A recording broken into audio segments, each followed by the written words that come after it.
Assalamualaikum warahmatullahi wabarakatuh. Hello everyone, let me introduce myself. My name is Danwaji Nugroho with NPM 2241198 from Management Class 22C. On this occasion, I will explain about understand the functions of HRM as a strategic partner of the organization. Human Resources Attraction and Recruitment. Rekrutan karyawan atau sumber daya manusia, baik baru maupun lama, perlu dilakukan secara terencana dan berkesinambungan. Oleh karenanya, perlu ditetapkan lebih dahulu program pengembangan karyawan. Pengembangan karyawan ini dirasakan makin penting keberadaannya karena tuntutan pekerjaan dan jabatan sebagai dampak kemajuan ilmu pengetahuan dan teknologi serta semakin ketatnya persaingan di antara perusahaan sejenis. Pemimpin perusahaan pada dasarnya menyadari bahwa karyawan baru pada umumnya hanya mempunyai pengetahuan teoritis dari bangku sekolah. Oleh karenanya, perlu dikembangkan kemampuan nyata untuk dapat mengerjakan tugasnya. Demikian pula bagi karyawan lama, senantiasa diperlukan latihan karena tuntutan tugas baru baik dalam rangka menghadapi transfer maupun promosi. Program pengembangan karyawan hendaknya disusun secara cermat dan didasarkan kepada metode ilmiah serta berpedoman keterampilan yang dibutuhkan perusahaan baik saat ini maupun yang akan datang. Latihan sebagai salah satu bentuk pengembangan.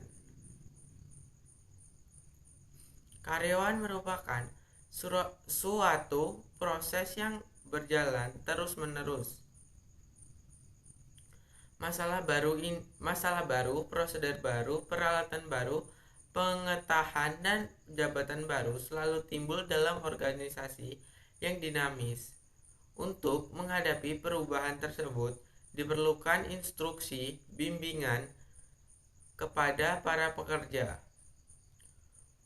Munculnya kondisi baru tersebut mendorong manajemen untuk terus-menerus memperhatikan dan menyusun program pengembangan berkesinambungan. Tujuan pengembangan karyawan adalah memperbaiki efektivitas karyawan dalam mencapai hal kerja yang telah ditetapkan. Perbaikan efektivitas kerja dapat dilakukan dengan cara memperbaiki pengetahuan, keterampilan maupun sikap karyawan tentang tugas yang diembannya.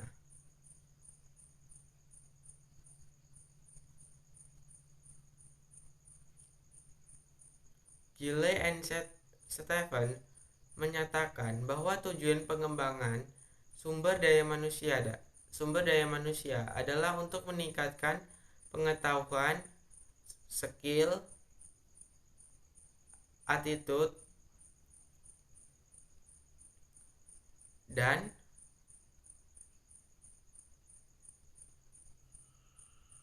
perilaku dalam melaksanakan suatu organisasi.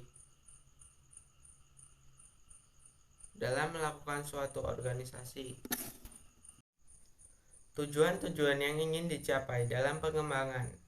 Ada beberapa tujuan yang ingin dicapai dengan penyelenggaraan pengembangan karyawan, yaitu yang pertama meningkatkan produktivitas kerja, yang kedua meningkatkan efisiensi, yang ketiga mengurangi kerusakan, yang keempat menghindari atau mengurangi kecelakaan, yang kelima meningkatkan pelayanan konsumen, yang keenam memperbaiki dan meningkatkan modal karyawan, yang ketujuh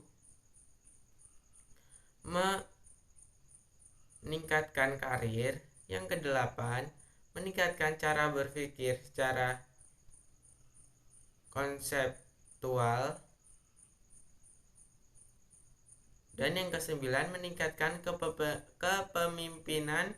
Yang ke-10 meningkatkan prestasi pada akhirnya berdampak pada peningkatan balas jasa atau gaji. Dengan kata lain, pengembangan karyawan akan memberikan manfaat bagi perusahaan, karyawan dan masyarakat konsumen dalam mencapai tujuannya. Manfaat lain yang dapat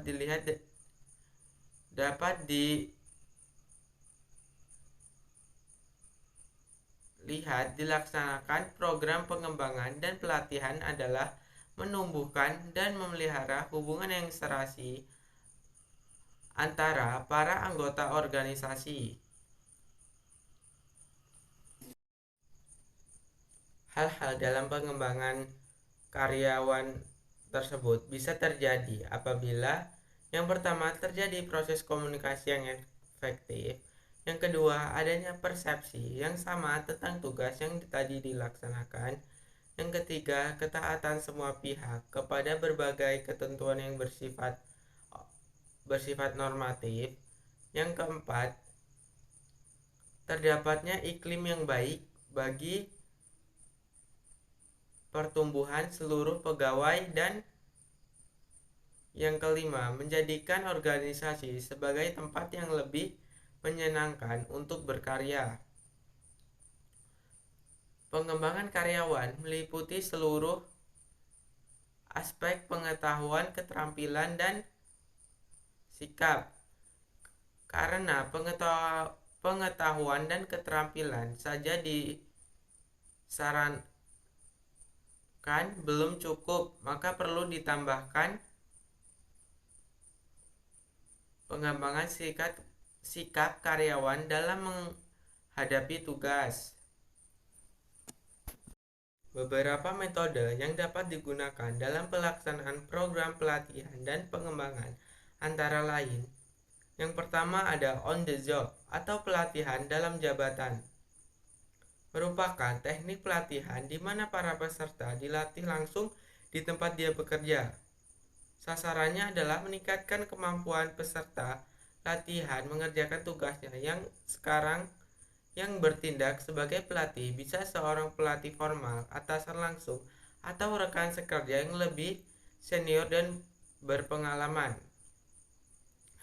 Yang kedua, vestibular merupakan metode pelatihan untuk meningkatkan keterampilan terutama yang bersifat teknikal di tempat pekerjaan, akan tetapi tanpa mengganggu kegiatan organisasi sehari-hari.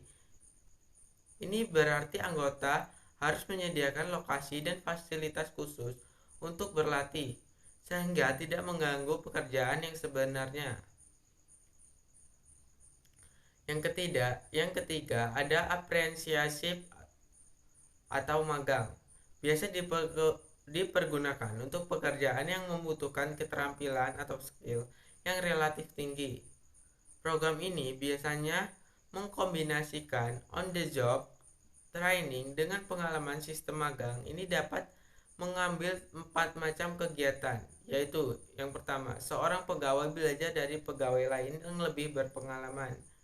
Yang kedua, coaching, dalam hal mana seorang pemimpin mengajarkan cara-cara kerja yang benar kepada bawahannya di tempat pekerjaan, dan cara-cara yang diajarkan atasan tersebut ini oleh pegawai yang sedang mengikuti latihan. Yang ketiga, menjadikan pegawai yang dilatih sebagai asisten. Yang keempat, menugaskan pegawai tertentu untuk dalam berbagai panitia sehingga yang bersangkutan mendapat pengalaman lebih banyak. Dan metode yang keempat, classroom method. Model ini dirancang dalam bentuk pembelajaran di dalam kelas dengan menggunakan metode ceramah, diskusi. Aktivitas pembelajaran pada umumnya berjalan sepihak, yang industri aktif memberikan informasi atau pengetahuan kepada peserta. Baik, itu saja yang bisa saya presentasikan. Saya ucapkan terima kasih. Wassalamualaikum warahmatullahi wabarakatuh. Thank you yang sudah menonton. See you in next video.